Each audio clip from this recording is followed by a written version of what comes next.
The rain couldn't wash away the terror in 7-year-old Tommy's eyes as he stumbled barefoot through the parking lot, his small voice breaking through the thunder. "Please, they're hurting my mama!" The group of leather-clad bikers turned their engines, falling silent. What they saw next would shatter every assumption about heroes and villains. This is the story of a crippled waitress, a crying child, and the men society feared who became the only ones brave enough to fight back. Before we begin, please subscribe and hit that notification bell. Stay with us until the very end of this incredible true story. And comment below with your city so we can see how far this message of hope has traveled across the world. Tommy ran. His bare feet hit the wet pavement hard.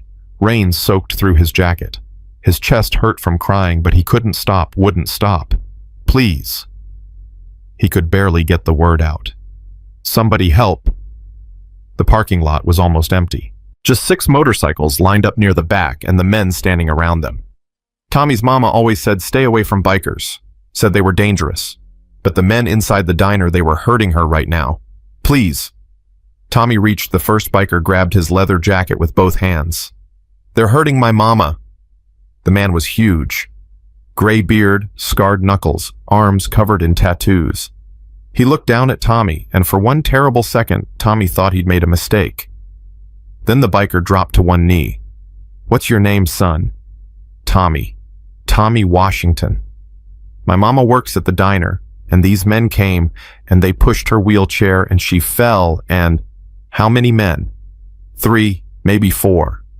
Please, we have to... The biker stood up fast, turned to the others. Jackson, we don't know what... One of them started. Then we go find out. Jackson was already moving toward his bike. Marcus, Diesel, take the back. Tommy, you're with me. Jackson lifted Tommy onto the motorcycle like he weighed nothing. The engine roared. Tommy had never been on a bike before.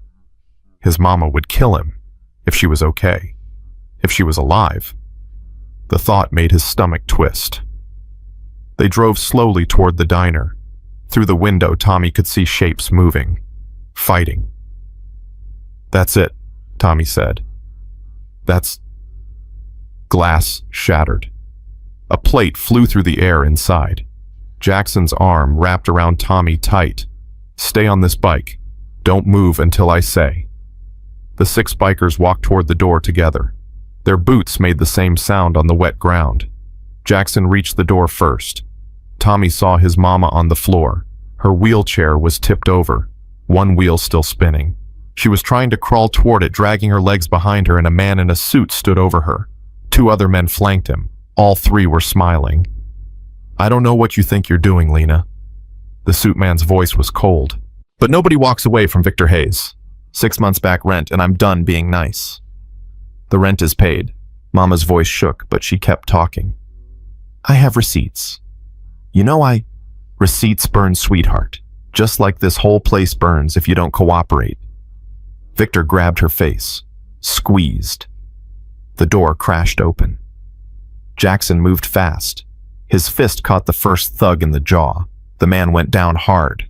The second thug swung at Marcus, but Marcus was faster, grabbed his arm, twisted it back until something popped.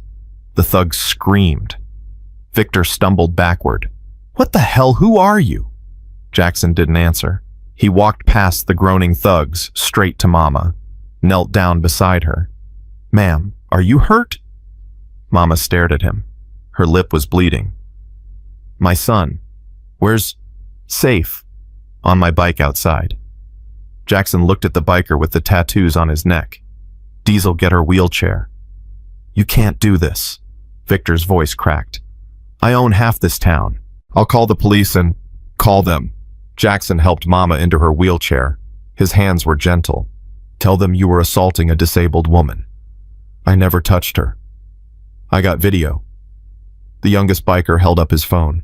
Started recording through the window. Got everything. Victor's face went red, then white. You're making a mistake. All of you. No. Mama's voice was quiet, but everyone stopped. You made the mistake. Get out. This isn't your place, Lena. You just work here. Then maybe that needs to change. Jackson stood up, crossed his arms. What's this building worth? What? The building. You own it, right? What's it worth? Victor laughed, but it sounded wrong. More than trash like you could afford. Try me. 200,000. Victor spat the number. And there's no way. Done. Jackson pulled out his phone. Typed something. Check your account. What are you? Victor pulled out his phone. Stared at the screen. His hands started shaking. This is, you actually. 220,000. That's over market value. Transfer completes in 24 hours unless you decline. Jackson stepped closer. Of course you could say no, could fight it, could explain to a judge why you'd rather assault people than take easy money. The diner went silent. Take the deal, Marcus said. Or we send that video everywhere. Victor looked at his thugs on the floor, looked at the bikers, looked at Mama. This isn't over. Yeah, it is. Jackson's voice could cut steel. Now get out before I change my mind about being civilized. Victor left. His thugs limped after him. The door slammed. Tommy jumped off the bike and ran inside. Mama! He crashed into her lap. Her arms came around him so tight. Baby, I'm okay. We're okay. I was so scared. I thought they were going to... Shh. It's over. You were so brave, baby. So brave. Jackson cleared his throat. Ma'am, I apologize for the unorthodox approach. Should have asked before buying your workplace. Mama looked up at him. Tears ran down her face. You bought the diner. Bought the building. Paperwork takes a few days, but yeah. I can't accept this. You don't even know us. Your boy ran through a storm to get help. That's loyalty. Jackson rubbed his neck. World needs more of that. We've been coming here 3 years, Marcus said. You never treated us like trouble. Because you're not trouble. Ma'am, we're all kinds of trouble. Diesel grinned. But the good kind. The other bikers were already cleaning up, righting chairs, sweeping glass. Wait, Mama's voice stopped them. Why would you do this? Jackson was quiet for a long moment. 20 years ago, I came back from overseas. Came back wrong. Couldn't sleep, couldn't work. Had things in my head that wouldn't leave. He paused. There was this diner near Fort Bragg. And this waitress, older lady, she took one look at me and knew. She'd serve me coffee, wouldn't take payment. Just talked to me about nothing until the shaking stopped. Did that 3 months straight. Tommy felt Mama's hand tighten on his shoulder. Found out later she'd lost her son in Vietnam. She knew what drowning looked like. Jackson met Mama's eyes. Your boy reminded me the world still has good people. Figured I should act like one. I don't know how to thank you. Don't thank us yet. Hayes isn't done. Man like that doesn't take losing well. Marcus moved to the window. He'll be back. Then we stay. Jackson pulled out his phone again. I'll call my lawyer, rush the paperwork. Meantime, we keep watch. You're staying here. Someone needs to make sure Hayes doesn't try something stupid tonight. Jackson looked at Tommy. That okay with you, son? Some bikers camping in your parking lot. Tommy nodded hard. Good man. Jackson's hand on his head was warm. Now get your mama upstairs. Get dry. We'll secure things down here. Mama wheeled toward the back. Tommy walked beside her, his hand on her armrest. Baby, what you did tonight. Her voice broke. That was the bravest thing I've ever seen. I was scared. Being brave means being scared and doing it anyway. She stopped, looked back at the bikers working.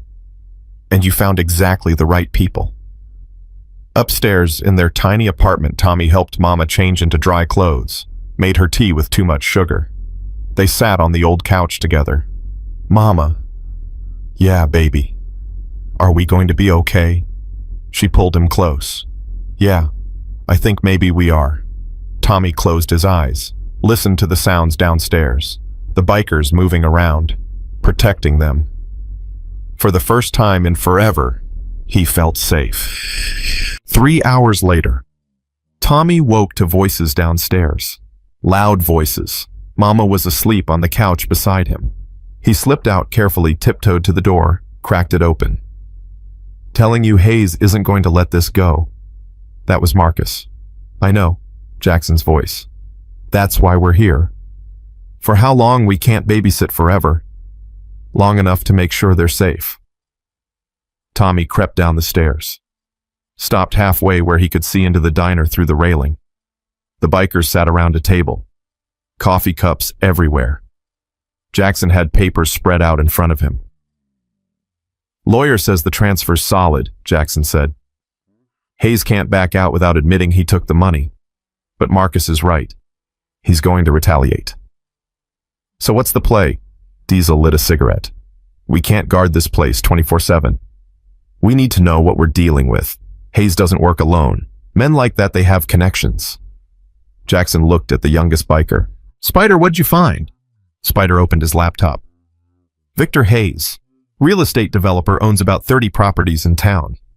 But here's the interesting part. Half his buildings have suspicious fire damage claims. Insurance payouts every time. He's burning his own properties. Not personally. But yeah, pattern's clear. Tenants who don't cooperate have accidents. Buildings catch fire. Everyone moves out. He collects insurance, sells the land to developers. Jackson's jaw tightened. And nobody's caught him. He's careful, uses different crews, pays cash, no paper trail.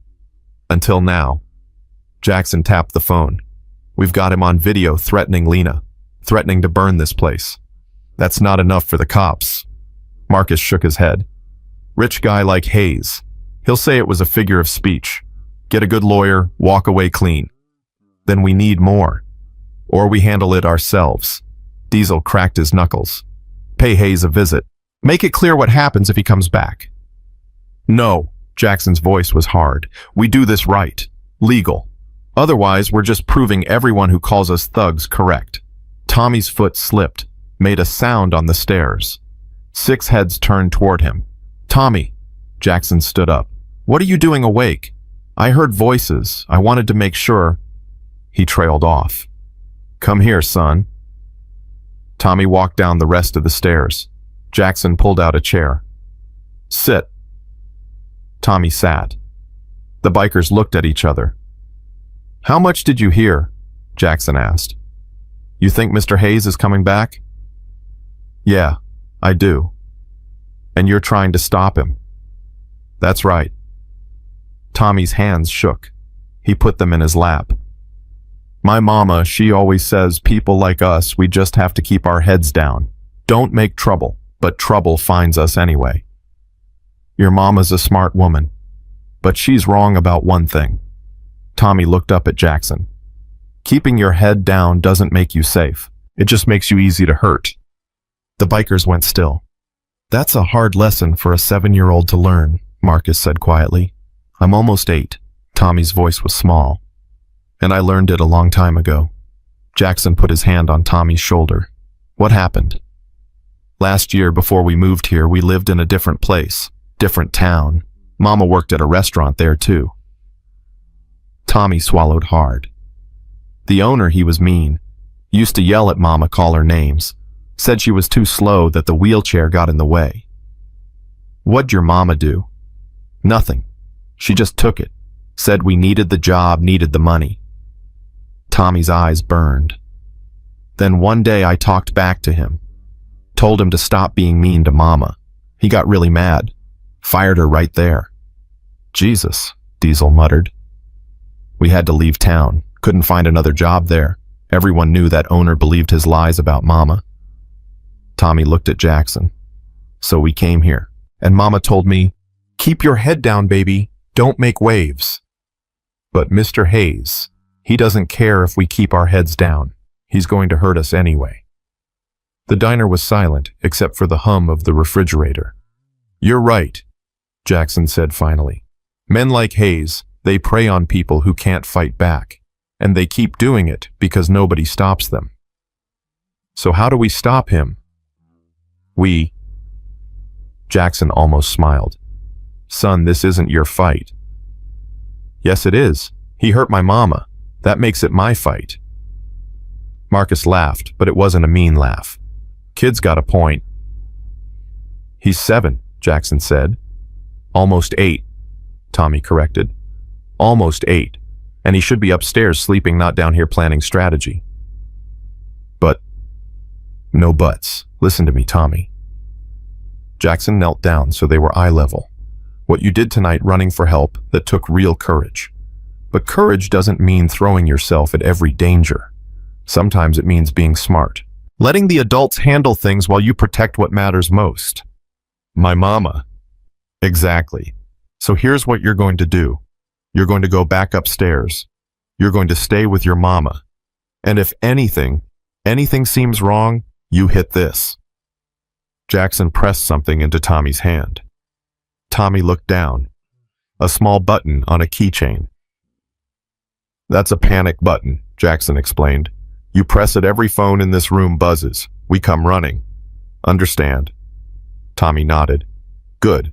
Now go on. Your mama's going to worry if she wakes up and you're gone. Tommy stood up, walked toward the stairs. Stopped. Mr. Jackson. Yeah, son. Thank you. For helping us. For staying. That's what the good guys do, Tommy. We stay. Tommy went back upstairs. Mama was still asleep. He curled up beside her, the panic button clutched in his fist. Downstairs, the bikers kept talking, planning, protecting, and Tommy, almost 8 years old, felt something new growing in his chest. Not just hope, something stronger, belief. Belief that maybe, just maybe, the world had people in it who didn't walk away when things got hard, who stood up instead of keeping their heads down, who fought even when fighting was dangerous. People like Jackson and his crew. People like maybe someday Tommy himself could be. Day 2, 6 a.m. Tommy woke to the smell of coffee and bacon. Mama was already awake, sitting at their tiny kitchen table in her wheelchair. She looked tired, but her eyes were clearer than they'd been in months. Morning, baby. Morning, Mama. Tommy rubbed his eyes. What's that smell? The bikers are cooking breakfast downstairs. Jackson came up about an hour ago, said they're opening the diner for the morning rush. Asked if I wanted to supervise. She smiled, but it was shaky. I told him I wasn't sure I could go back down there yet. What'd he say? He said take all the time I need. Said they'd handle it. She reached out, touched Tommy's face. Baby, I don't know what to do. These men, they bought us a building. They're protecting us. But I don't even know them. You know they're good, Tommy said. How do you know that? Because bad men don't stay. They hurt people and leave. These men stayed. Mama was quiet for a long moment. Then she laughed, but it sounded like crying too. When did you get so wise? I learned from you, Mama. She pulled him into a hug, held him tight. Okay, she said finally. Okay, let's go downstairs. Let's see what these bikers can do with a breakfast rush. Downstairs, the diner was already filling up. Early morning regulars, construction workers, truck drivers, and the bikers moved through them like they'd been working there for years. Jackson manned the grill. Marcus took orders. Diesel poured coffee with surprising grace. Spider handled the register. And the customers, most of them looked confused at first, seeing these leather-clad tattooed men serving eggs and hash browns. But the food was good and hot, and the service was fast, and slowly the confusion turned into acceptance. Lena! One of the regulars, an older woman named Betty, waved from her usual booth. What's going on? Who are these fellows? Mama wheeled over. Tommy walked beside her. Betty, these are friends. They're helping out for a few days. Friends. Betty's eyes narrowed. Lena Washington, what happened? And don't you dare tell me nothing. Mama hesitated. Tell her, Jackson said from the grill. He didn't turn around, but his voice carried. People should know. So Mama told her. About Victor Hayes. About the threats, the assault, the fire threat. About Tommy running for help and the bikers stepping in. By the time she finished, half the diner was listening. Betty's face had gone from concerned to furious. Victor Hayes. She spat the name. That man. I knew he was bad news. Knew it. You know him, Marcus asked. Know of him. He tried to buy my apartment building 2 years ago. When the owner wouldn't sell the place, had 3 break-ins in 1 month. 3. Owner got scared, sold cheap. Betty's hands shook on her coffee cup. Hayes got the building for half what it was worth. And within a year, convenient fire in the basement, everyone evacuated. He tore it down and sold the land to developers. Did you report it? Jackson asked. To who the police? Hayes has the police chief over for dinner once a month. Nothing ever sticks to him. Murmurs around the diner. Other customers nodding, sharing similar stories. He forced out my cousin's grocery store, a truck driver said. Raised the rent so high they couldn't afford it. My nephew worked construction on one of Hayes's buildings, another added. Said safety violations everywhere, but inspectors never found nothing wrong. Jackson turned off the grill, walked around the counter. How many of you, he said quietly, have been hurt by Victor Hayes? 10 hands went up, then 15, then 20. The whole diner. Jesus, Marcus whispered. And nobody stopped him, Jackson asked. How?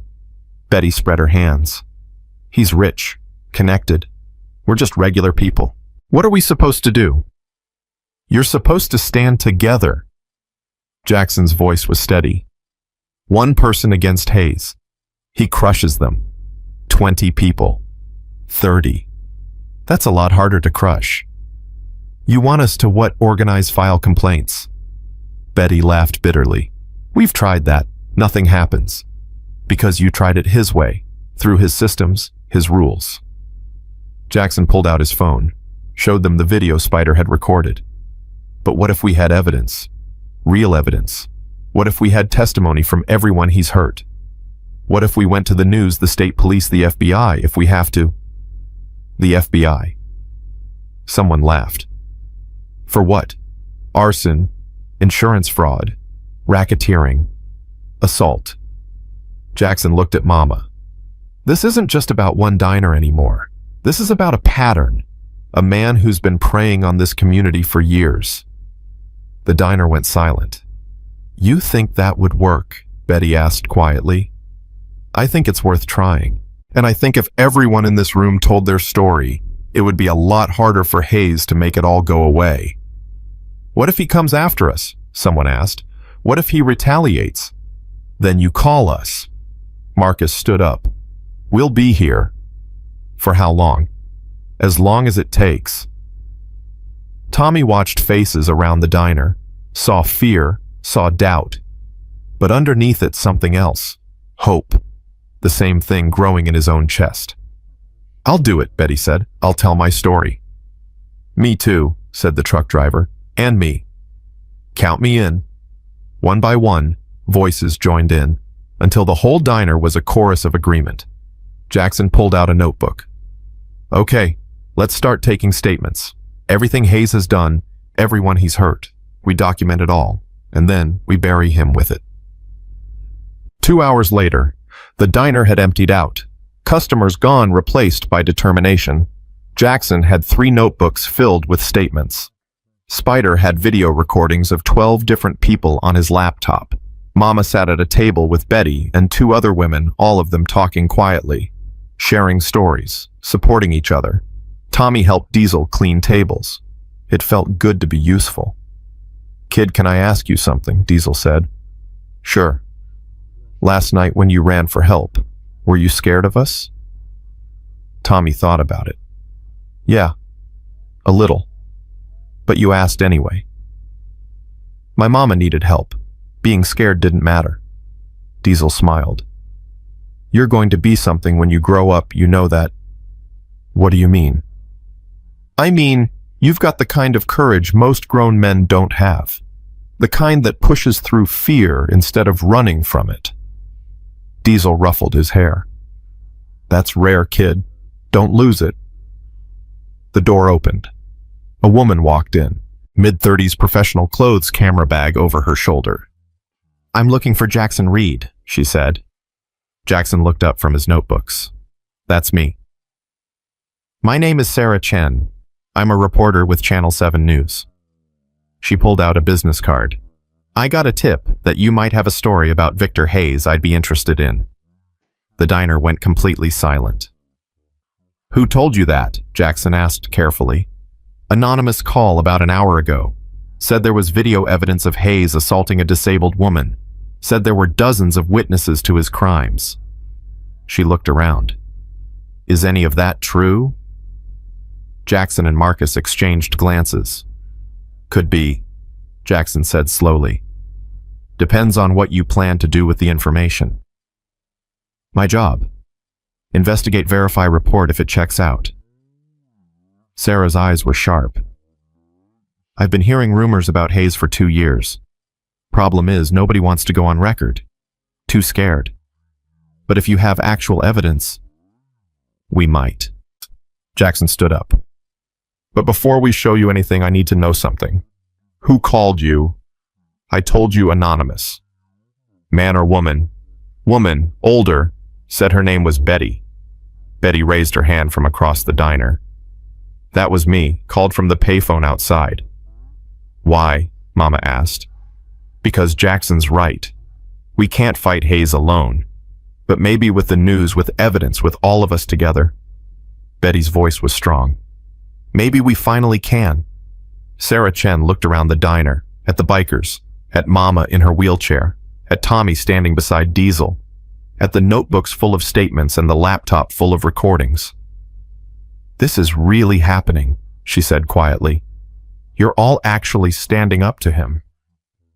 Not all of us, Jackson corrected. Some of us are sitting, he gestured to Mama with a slight smile. But yeah, we're standing up. Then I'm in. Sarah pulled out her camera.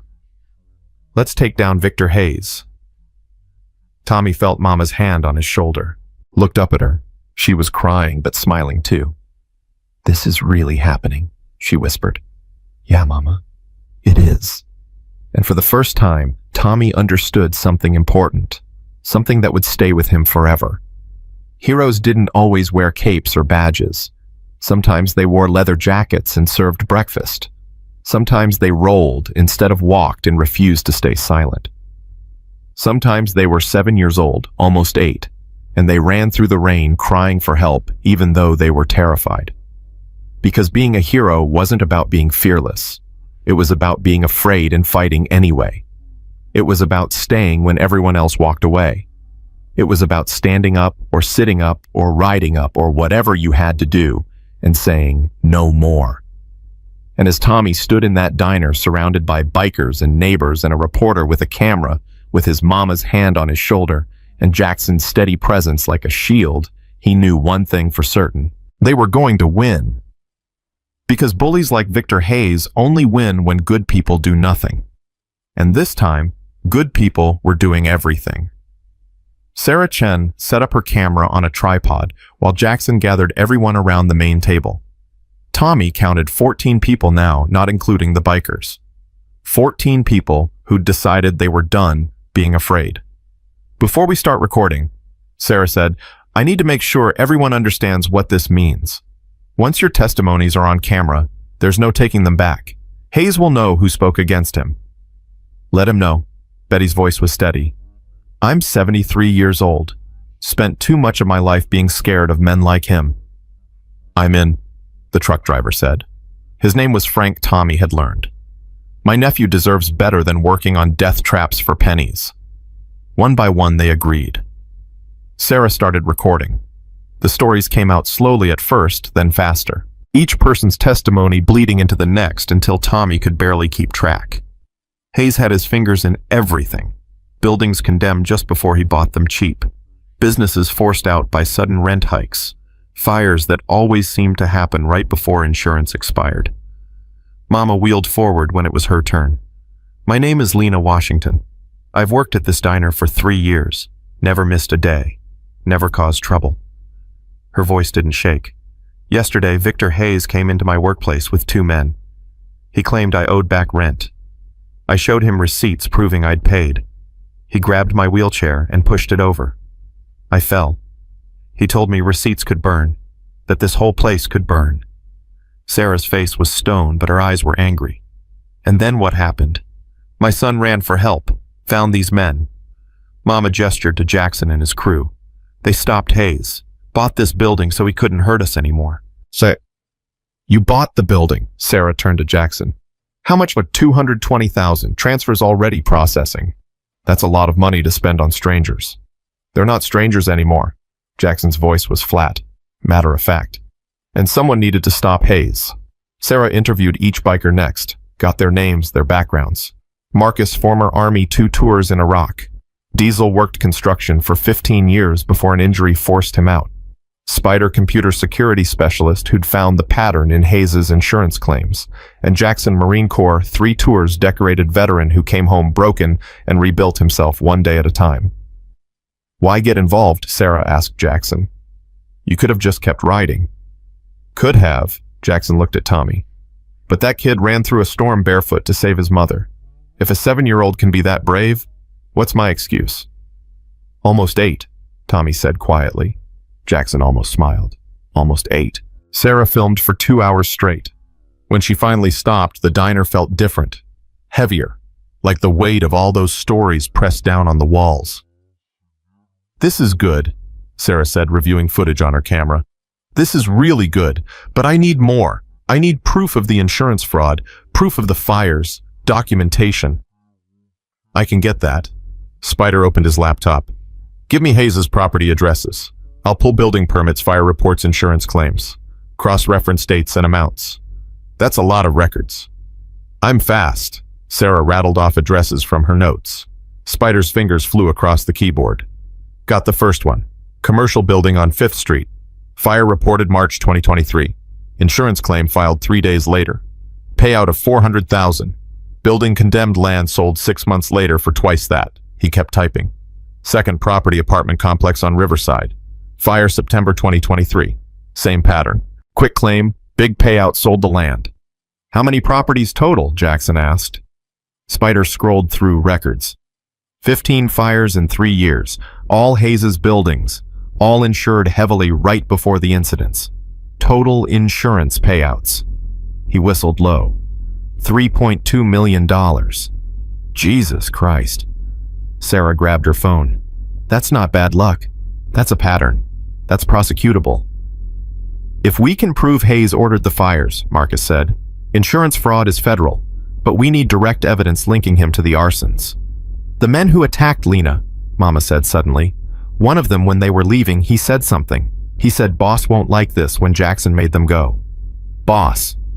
Jackson leaned forward. Hayes doesn't do his own dirty work. He hires people. Find his crew, Sarah said. Find the men who set the fires. Get one to flip. And how do we do that? Diesel asked. These guys aren't going to just volunteer information. No. But they might volunteer it to avoid jail time. Sarah pulled up something on her phone. I have contacts at the state police. If we give them this evidence, they can start an official investigation, offer immunity deals. How long will that take? Mama's voice was tight. Hayes isn't going to wait around while investigations happen. He's going to come back. She was right. Tommy felt it in his stomach. Hayes was out there somewhere, angry, humiliated, planning. Then we need insurance of our own, Jackson said. Not the money kind, the protection kind. What are you thinking? Marcus asked. We go public, right now, before Hayes can regroup. Jackson turned to Sarah. Can you air this tonight? Tonight, that's in 6 hours. I'd need to edit, get approval from my editor, fact-check everything. Can you do it or not? Sarah was quiet for a moment. Then she nodded. Yeah, I can do it. But Hayes will know it's coming. The station will have to contact him for comment before we air. That's standard practice. Good. Let him know. Let him see what's coming. Jackson stood up. While he's scrambling to respond, we fortify. We make this place a fortress. You really think he'll try something? Betty asked. I think a man who's made millions burning buildings won't hesitate to burn one more. The diner went quiet. Tommy felt Mama's hand find his. Squeezed tight. Then what do we do? Frank asked. We prepare, we watch, and we make damn sure that if Hayes tries anything, we're ready. Jackson looked around the room. Anyone who wants to leave, now's the time. No judgment. This is going to get dangerous. Nobody moved. All right then. Jackson pulled out his phone. Marcus, call the rest of the crew. Tell them we need bodies here tonight. Diesel, you and I are going to hardware store. We need lights, cameras, motion sensors. Spider, keep digging into Hayes' finances. Find every connection, every employee, every property. Sarah, you get that story ready to air. What about us? Mama asked. You and Tommy stay here. Stay visible. Let people see you're okay. Jackson knelt down in front of Mama's wheelchair. And if anything feels wrong, anything at all, you use that panic button I gave Tommy. We'll be back in an hour. They moved fast. Jackson and Diesel left for supplies. Sarah packed up her equipment, promised to call the moment the story was approved. The other customers drifted out one by one, but each left phone numbers, promises to help however they could. Soon it was just Mama, Tommy, Marcus, Spider, and Betty in the diner. I should go too, Betty said. Let you folks rest. Stay. Mama's voice was firm. Please, I'd feel better with another woman here. So Betty stayed, made fresh coffee, helped Mama inventory the kitchen, talked about normal things, recipes and weather and Betty's grandkids like the world wasn't about to explode around them. Tommy sat with Spider at the laptop. What are you looking for? Tommy asked. Patterns. Hayes is careful, but nobody's perfect. Every criminal makes mistakes. Spider pulled up a spreadsheet. See, this fire at the 5th Street building happened on March 15th. Insurance claim filed March 18th. But look here, Hayes applied for a demolition permit March 10th, 5 days before the fire. So he knew it was going to burn. Exactly. He knew because he planned it. Spider highlighted more dates. Same pattern on 4 other properties. Demolition permits filed days before mysterious fires. That's premeditation. Is that enough to arrest him? It's enough to get warrants. Search his records, his communications, his financial transactions. Spider looked at Tommy. Your mama's testimony might have just taken down a career criminal. Tommy felt something swell in his chest. Pride, maybe. Or hope. Spider. Tommy's voice was small. What if he hurts her? What if he comes back and I can't stop him? Spider closed the laptop. Turned to face Tommy fully. Listen to me. What you did yesterday, running for help, that was the smartest, bravest thing you could have done. You didn't try to fight 3 grown men yourself. You got reinforcements. That's not cowardice. That's strategy. He tapped Tommy's forehead gently. Your mama's not alone anymore. None of you are. We're not leaving. Promise. Promise. The door opened. Jackson and Diesel came back carrying boxes. Floodlight security cameras, motion sensors like Jackson promised. They worked fast, mounting cameras at every entrance, setting up lights in the parking lot, installing sensors on the windows. Marcus made calls. Within an hour, 3 more bikers arrived, then 2 more, then 4. By evening, there were 15 motorcycles in the parking lot and 15 men ready to fight. This is insane, Mama said, watching through the window. All these people helping us. Not just you, Betty said. They're helping all of us. Everyone Hayes ever hurt. The TV was on in the corner. Sarah's station. Tommy watched the clock tick towards 6 o'clock. That's when the evening news aired. That's when the story would break. 5:55. Jackson gathered everyone inside the diner. The bikers, Mama, Tommy, Betty. Whatever happens tonight, Jackson said, we stay calm, we stay together, and we do not engage unless there's no other choice. Clear. A chorus of agreement. 6 o'clock. The news started. Local stories first. Traffic weather, a school fundraiser. Then Sarah's face filled the screen. Tonight, an exclusive investigation into one of this city's most prominent real estate developers. Channel 7 News has obtained evidence suggesting Victor Hayes may be connected to a string of suspicious fires and insurance fraud spanning 3 years. The camera cut to footage of Hayes's properties. Buildings burned to shells. Then to the diner. Then to Mama. Tommy watched his mother on TV talking about the assault. Watched her face stay steady, even though he knew she was terrified. Watched her refuse to be a victim. The story ran for 8 minutes. Sarah laid out everything. The fires, the insurance claims, the demolition permits filed before the incidents. She interviewed Betty Frank, 2 other victims, showed Spider's data analysis, and at the end, she showed the video from yesterday. Victor Hayes threatening Lena, grabbing her face, promising to burn the diner. Channel 7 reached out to Mr. Hayes for comment. He declined to be interviewed, but released this statement through his attorney. Sarah read from a paper. These allegations are baseless and motivated by competitors seeking to damage my reputation. I will pursue legal action against anyone who spreads these lies. Sarah looked directly into the camera. The evidence speaks for itself.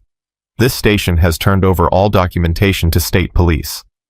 An investigation is now underway. The story ended. Commercial break. Nobody in the diner moved. Then Mama started crying. Not sad crying. Something else. "It's real," she whispered. "It's actually real. Everyone knows now." Betty hugged her. "You did it, honey. You stood up." Jackson's phone rang. He answered, listened, his face getting darker. "Understood. Yeah, we're ready." He hung up. "That was my contact at the police station. Hayes is losing his mind. Made calls to the mayor, the police chief, his lawyers, threatening lawsuits, demanding retractions." "Will it work?" Marcus asked. "Not with evidence this solid. But he's cornered now. Cornered animals are dangerous." As if on cue, headlights cut through the darkness outside. Not one car, 6, 7, 10. They parked across the street. Engines running. Nobody got out. Tommy's heart hammered. He counted vehicles. Recognized one Victor Hayes's black Mercedes. "He's here," Tommy whispered. Jackson was already moving. "Everyone away from the windows. Now." They pulled back. The bikers spread out, covering every angle. Marcus had his phone out, already dialing. "Police are on their way," he said. 2 minutes. The car doors opened. Hayes stepped out first. Then his 2 thugs from yesterday, both sporting fresh bruises. Then more men. Tommy counted 12 total. Hayes walked to the middle of the street, pulled out his phone, held it up. Jackson's phone buzzed. Text message. Tommy could see the screen from where he stood. "Come out and talk, or I start breaking windows." "Don't," Mama said. "Don't go out there." "I have to. He won't leave until I do." Jackson handed his phone to Marcus. "If anything happens, you know what to do."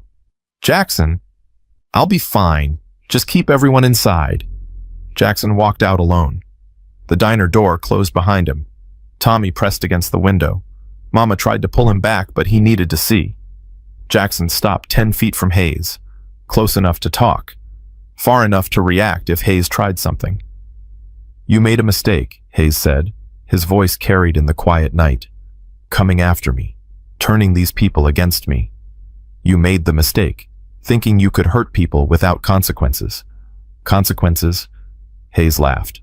"You think your consequences? You're trash on a motorcycle, you and your criminal friends. We're veterans, workers, people who actually earned what we have instead of stealing it." "I don't steal, I conduct business." "You burn buildings and collect insurance money. That's arson and fraud." "Prove it." Hayes spread his hands. "Oh, wait, you can't, because I'm very careful, very thorough, and I have lawyers who'll tie that little news story up in court for years." "Maybe, but everyone knows now. Everyone saw the video, saw you threaten Lena. Grab her face." Jackson took a step forward. "You're finished in this town." "No, you're finished." Hayes nodded to his men. They started moving toward the diner. The bikers inside moved fast, poured out the doors, formed a line between Hayes's crew and the building. 15 bikers against 12 of Hayes's men. Tommy couldn't breathe. "You want a war?" Jackson's voice was ice. "Start one, but know that every second of it gets recorded, gets sent to the police, the news, the FBI. You touch anyone here, you're not just finished in this town. You're finished everywhere." Hayes's men hesitated, looked at their boss. "You're bluffing," Hayes said. "Try me." Sirens cut through the air, getting closer. Hayes's face twisted. "This isn't over." "Yeah, it is. Go home, Hayes. Call your lawyers. Prepare your defense. Because tomorrow, state police are getting warrants for your financial records. And when they find what we already found, the pattern, the permits, the fraud, you're done. You have no idea who you're dealing with.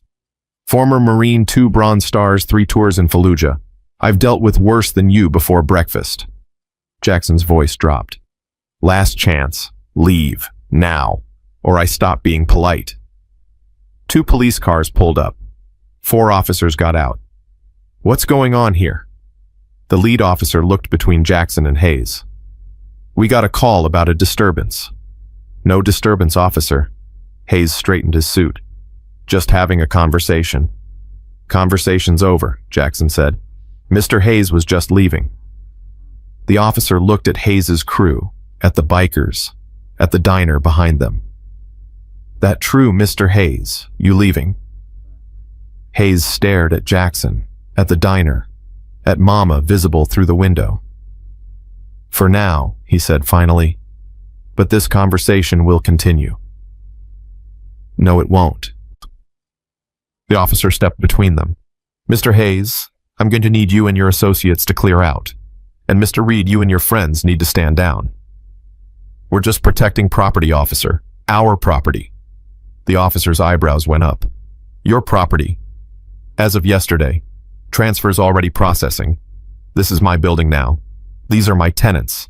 And that man threatened them. The officer looked at Hayes. "That true? It's complicated." "It's really not," Jackson said. "He came here, threatened Lena Washington, a disabled single mother, and tried to extort money she didn't owe. We have video, we have witnesses, and we have a news story that aired about an hour ago detailing his pattern of insurance fraud." The officer pulled out his radio, spoke quietly into it, listened to the response. His face changed. "Mr. Hayes, I'm going to need you to come with me. State police want to ask you some questions." "Questions about what?" "About 15 suspicious fires, about insurance fraud, about assault." The officer moved his hand to his belt, near his gun. "We can do this easy, or we can do it hard."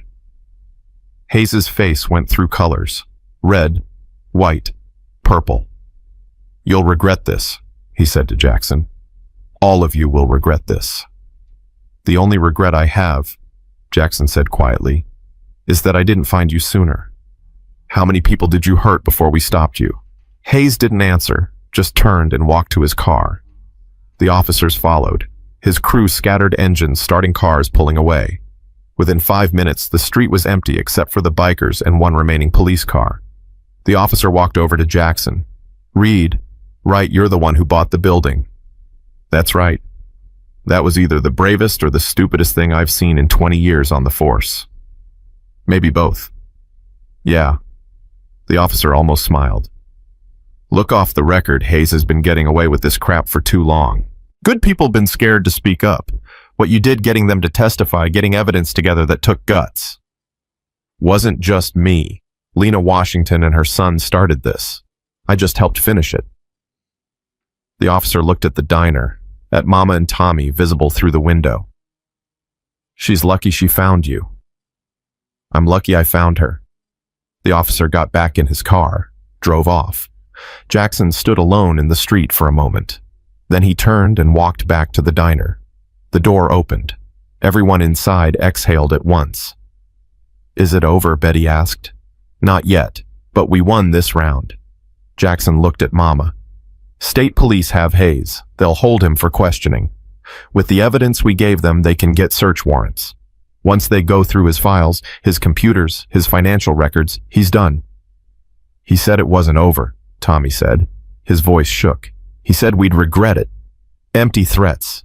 Hayes is a bully who's used to people backing down, but we didn't back down. And now he's scared." "Good," Mama said fiercely. "He should be scared. He should feel what it's like to be terrified and powerless." Tommy had never heard his mother sound like that. Strong and angry and done with being afraid. Jackson knelt down in front of her wheelchair. "Lena, what you did, going on camera telling your story that changed everything.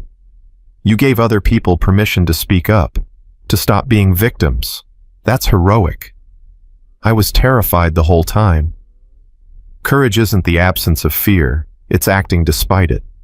He stood up. "And you've got more courage than anyone I've ever met." Mama's eyes filled with tears. "Thank you. For everything. For staying. For fighting. For doing what's right." Jackson cut her off gently. "No thanks necessary." The bikers started filing back inside. The tension broke. Someone turned on music. Marcus started making sandwiches. Diesel found a deck of cards. Slowly, impossibly, the diner filled with laughter. Tommy sat with his mama, her arm around his shoulders, and watched these dangerous-looking men with their leather and tattoos and scars turn into something else entirely. Family. That's what it felt like. Like they'd somehow stumbled into a family they never knew they needed. "Mama," Tommy said quietly. "Yeah, baby. Are we safe now?" She was quiet for a long moment. Then she pulled him closer. "I think maybe we're getting there. One day at a time. One fight at a time." She kissed the top of his head. "But yeah, baby. I think we're going to be okay." Outside, the motorcycles gleamed under the new floodlights. Inside, the diner hummed with life and hope, and the stubborn determination of people who'd decided that enough was enough. And somewhere across town, Victor Hayes sat in an interrogation room, his empire crumbling around him, finally facing consequences he'd dodged for years. Because sometimes justice doesn't wear a badge or carry a gavel. Sometimes it wears leather and rides motorcycles and refuses to look away when someone cries for help. Sometimes it sits in a wheelchair and tells the truth, even when telling the truth is terrifying. And sometimes it's 7 years old, almost 8, and it runs barefoot through the rain because mama needs saving, and that's all that matters. The story wasn't over yet, but for the first time in a long time, the ending looked like it might be happy. Tommy woke the next morning to voices arguing downstairs. He checked the clock, 5:30. Still dark outside. He crept to the top of the stairs and listened. "Can't keep 15 men here indefinitely." That was Marcus. "We've got jobs, families, lives." "I know," Jackson sounded tired. "But Hayes made bail 2 hours ago." Silence. Then Diesel swore. 2 hours? How the hell did he make bail already? Good lawyers, better connections. Judge set it at $500,000. Hayes paid it in cash. Jackson's chair scraped. "He's out there right now, angry, humiliated, dangerous." "So what's the play?" Spider asked. "We can't guard this place forever." "No, but we can make sure Lena and Tommy have options." Jackson paused. "I talked to my lawyer last night. Building transfer completes today. Once it's official, Lena owns this diner outright. No rent, no landlord, no Hayes. That's good for her, but it doesn't solve our problem. Hayes wants revenge. Then we give him something bigger to worry about." Jackson's voice hardened. "We go after his other properties, all 15 buildings with suspicious fire damage. We organize the tenants, get them to file a class action lawsuit, bury him in legal fees and bad publicity until he's too busy defending himself to attack anyone." Tommy heard movement, coffee being poured. "That could work," Marcus said slowly. "But it takes time and coordination. We'd need to contact every tenant Hayes ever screwed over." "I can do that," Betty's voice. Tommy hadn't realized she'd stayed overnight. "I know most of them. The Hayes Victim Network, we could call it. Everyone he's hurt fighting back together." "You'd be painting targets on your backs," Jackson warned. "We already have targets on our backs. Might as well shoot back." Tommy came down the stairs. All heads turned. "Morning, son." Jackson tried to smile. "You're up early." "Mr. Hayes is out."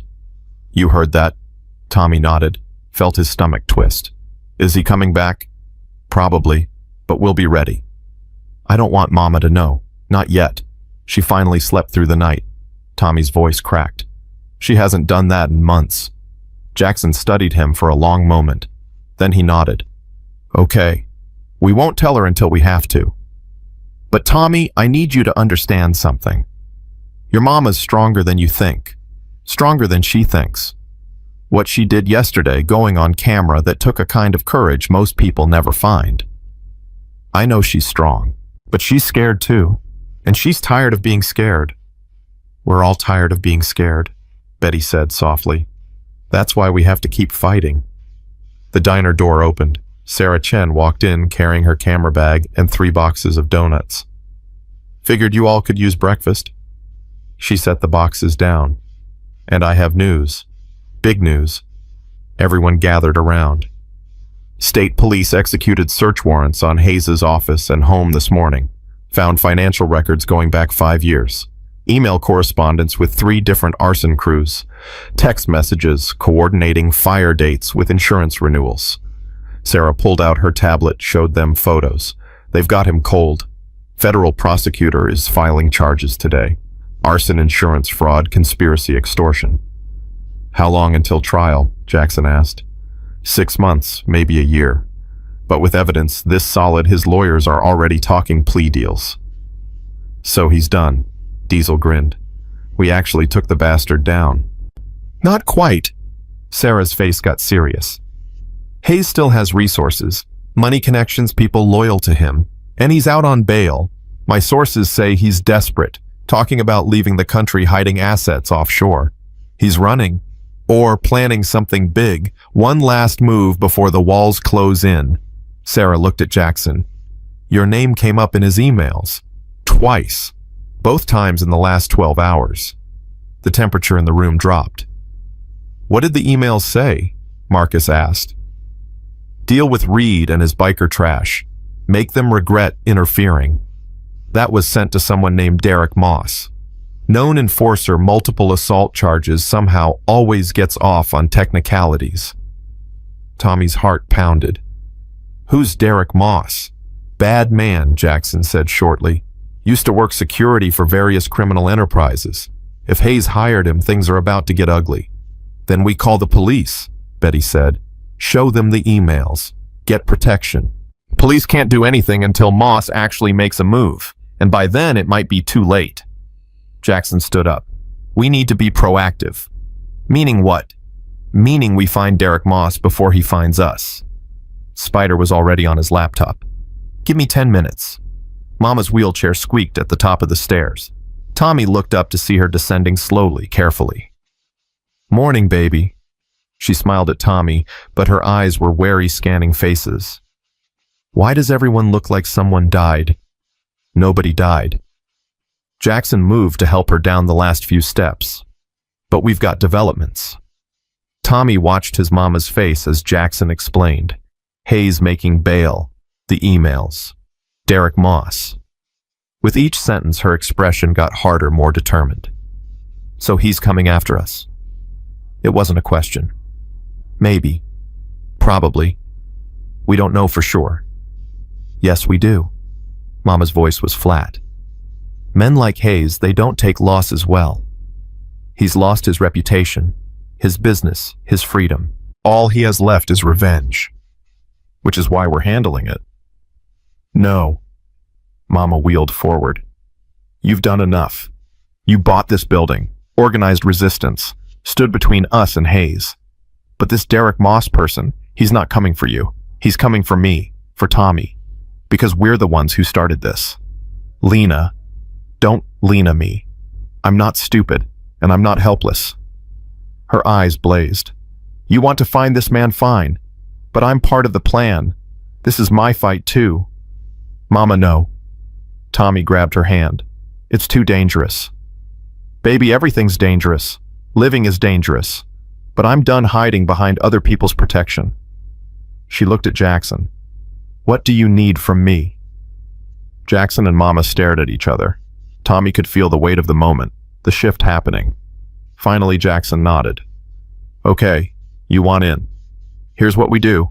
Spider finds Moss. We set up surveillance. We document everything he does everywhere he goes.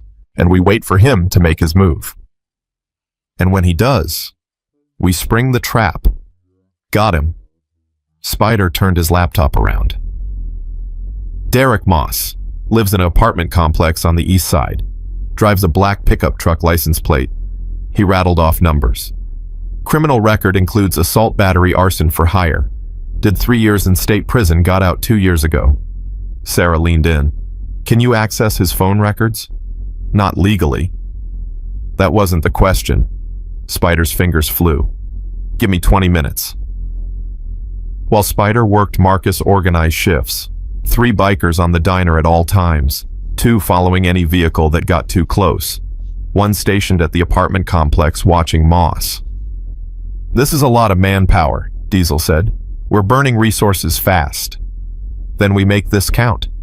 Jackson pulled out his phone, called someone. Yeah, it's Reed. I need a favor. Remember that surveillance equipment you offered? I'm ready to take you up on it. He listened, nodded, hung up. Old Marine buddy runs a security company. He's bringing over cameras, tracking devices, the works. Should be here in an hour. The diner filled with activity, bikers coming and going, Sarah making calls to her station, updating them on developments. Betty organizing a phone tree of Hayes's victims, preparing them for what might come next. Tommy sat with Mama in the corner holding her hand. "You're really doing this," he said quietly. "You're really going to help catch this Derek person. I have to baby. If I don't, I'll spend the rest of my life looking over my shoulder, waiting for the other shoe to drop."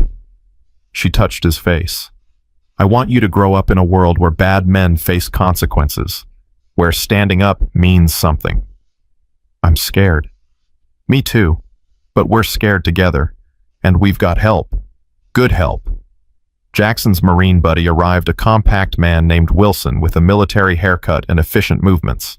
He brought cases of equipment, wireless cameras smaller than Tommy's thumb, GPS trackers, audio recorders disguised as pens, buttons, keychains.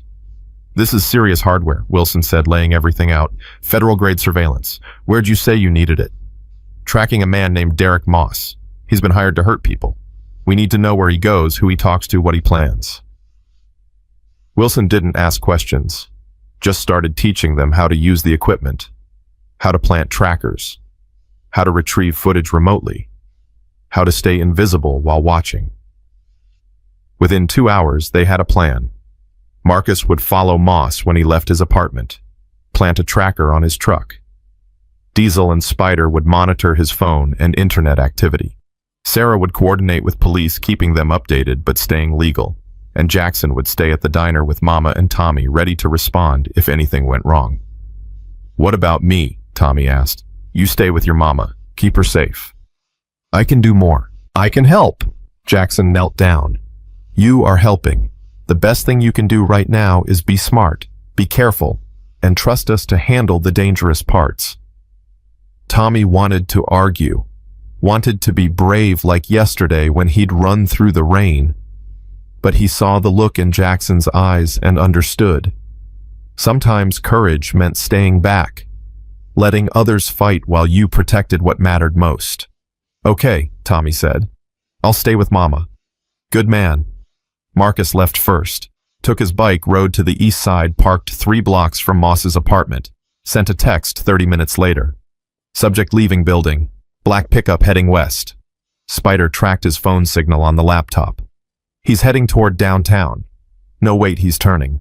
Coming this direction." Everyone in the diner went still. "How close?" Jackson asked. 2 miles, 1.5 miles, 1 mile. "Everybody stay calm. Act normal. Sarah, get behind the counter. Betty, you and Lena at a table. Tommy, you're eating breakfast." They moved fast. Tommy sat at a booth with a plate of eggs he couldn't eat. Mama and Betty at another table playing cards. Sarah behind the counter organizing receipts. The bikers spread out, some at tables, some standing, all positioned to react fast if needed. The black pickup drove past slowly. Tinted windows. Tommy couldn't see inside. It circled the block once, twice, then parked across the street. Nobody got out. "He's watching us," Diesel muttered. "Let him watch." Jackson didn't move from his position by the door. "He's gathering intelligence, seeing what he's up against." 5 minutes passed. 10, 15. Then the truck's door opened.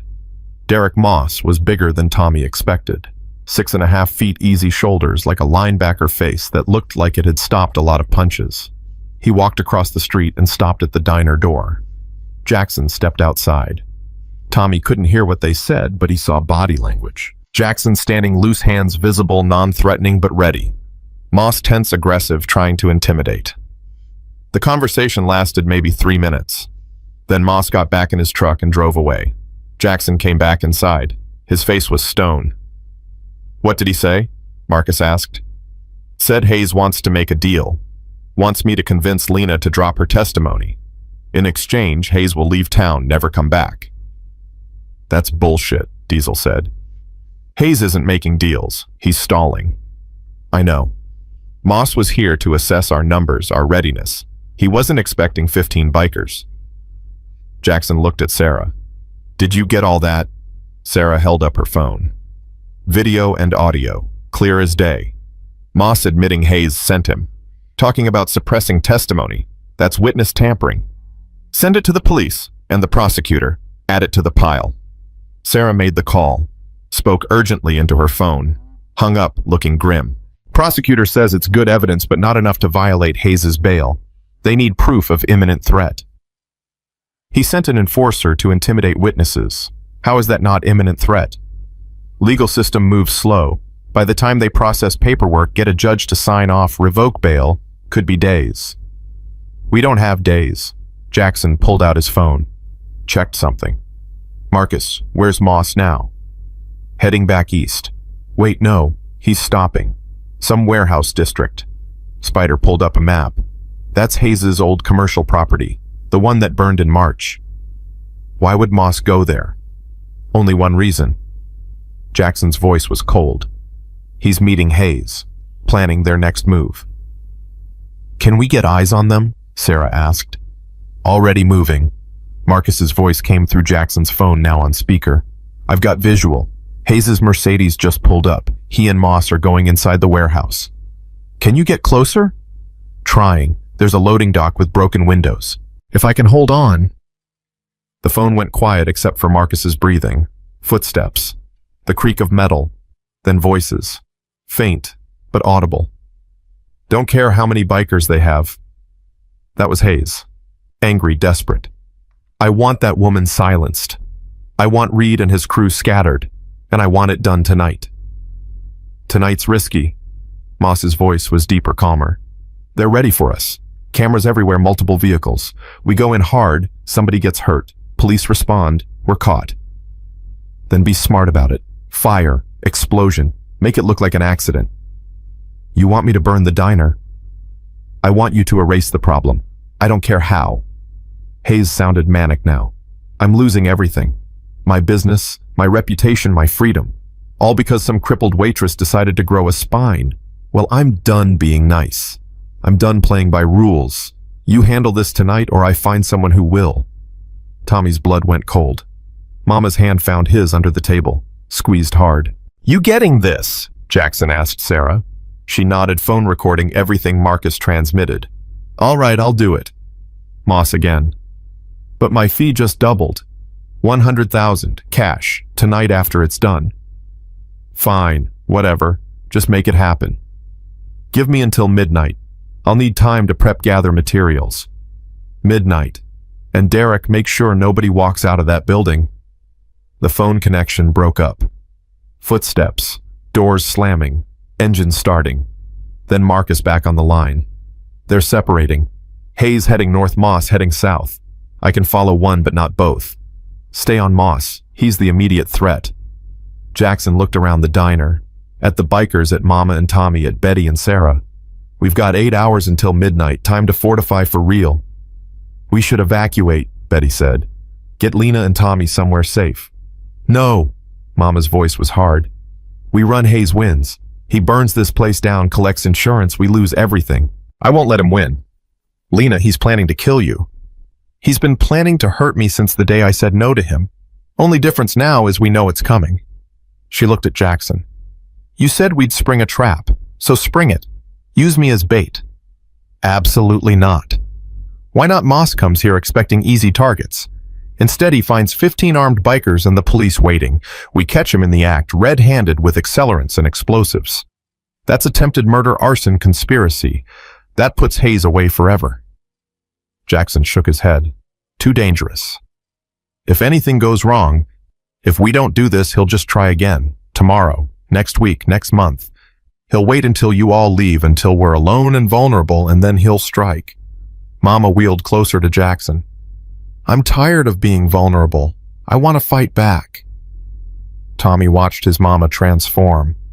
Watched the scared, tired woman he'd known his whole life become someone fierce and unbreakable. It terrified him and made him proud at the same time. "Mama, baby, I need you to trust me on this. Trust that I know what I'm doing. But what if you get hurt?" "Then I get hurt fighting instead of running. That's better." She touched his face. You ran through a storm for me. Now let me fight for you. Tommy couldn't speak, just nodded. Jackson was quiet for a long time. Then he looked at Sarah. How fast can you get the police here? With this recording, 20 minutes, maybe less. And you're sure it's admissible, that it proves Hayes ordered the attack? Combined with the other evidence, the emails, the financial records. Yeah, this seals it. Jackson turned to Wilson. What kind of defensive measures can we set up in 8 hours? Wilson smiled. It wasn't a nice smile. The kind that'll make Moss wish he'd stayed home. They worked fast. Wilson taught them how to set up perimeter alarms, how to position cameras for maximum coverage, how to create choke points and kill zones where an attacker would be exposed and vulnerable. Marcus came back an hour later. Moss is gathering supplies. Hit 3 different hardware stores, bought everything you'd need to build firebombs. Containers, accelerants, ignition sources. He's not even being subtle. He doesn't think he needs to be, thinks we're easy targets. Jackson studied the diner layout. Here's how this works. Moss comes in probably through the back. He plants his devices, sets timers, tries to leave. We let him think it's working. Then we close the trap. Block exits, lights up cameras, recording police already on site. What about civilians? Diesel asked. There's an apartment complex next door. If this goes wrong, if there's actually an explosion, we evacuate them quietly, 1 hour before midnight. Tell them gas leak, tell them anything, get them out and safe. Jackson looked at Mama. You and Tommy evacuate too. No. Lena, he'll be watching. He'll see everyone leave and know it's a trap. She was right, and everyone knew it. We have to be here, Tommy and I, make it look normal. Then you're in the basement, below ground concrete walls far from any explosions, and you're wearing this. Wilson handed her a vest. Kevlar. Both of you. The vests were heavy. Tommy's hung loose on his small frame, but wearing it made him feel safer, protected. The hours crawled. They ate lunch without tasting it. Sarah coordinated with police, got promises of rapid response. Betty called everyone on her victim network, told them to stay home tonight, stay safe. The bikers cleaned weapons and checked equipment with practiced efficiency. At 8 p.m., they started evacuating the neighboring building, made up a story about gas leak inspections. The residents grumbled but left. At 9 p.m., Marcus reported Moss was on the move, heading toward the diner. At 10 p.m., they killed most of the lights, made the building look closed, empty, vulnerable. At 11 p.m., Jackson took Mama and Tommy down to the basement. It was dusty and cramped, filled with old equipment and boxes. Wilson had set up a monitor showing feeds from all the cameras. They could see everything without being seen. Remember, Jackson said, no matter what you see, no matter what you hear, you stay down here. Don't come up until I give the all clear. Understand? We understand, Mama said. Jackson hugged Tommy, quick and hard. You're the bravest kid I've ever met. Be brave a little longer. Then he was gone. The basement door locked from the outside. Tommy and Mama sat in the darkness watching the monitors, watching the empty diner, watching the bikers positioned in shadows invisible unless you knew where to look, watching and waiting for Derek Moss to try to kill them. The clock ticked toward midnight, and in the basement of a diner that had become a fortress, a mother and son held hands and prepared to face the monster who'd been sent to destroy them. 11:45. Tommy stared at the monitors. His hand was sweating in Mama's grip, but she wouldn't let go, and he was glad. The screens showed 6 different angles of the diner. Empty tables, dark kitchen, back door with its new lock. Nothing moved. Maybe he won't come, Tommy whispered. He'll come. Mama's voice was steady, but her hand shook. Men like Moss, they always come. 11:50. A shadow crossed the back alley camera. Quick. Gone before Tommy could be sure he'd seen it. There, Mama pointed. Did you see? I think so. The shadow appeared again, closer this time. A man in dark clothes, face covered, carrying a duffel bag. He moved along the wall, testing windows, checking locks. Derek Moss. Tommy's heart hammered so hard it hurt.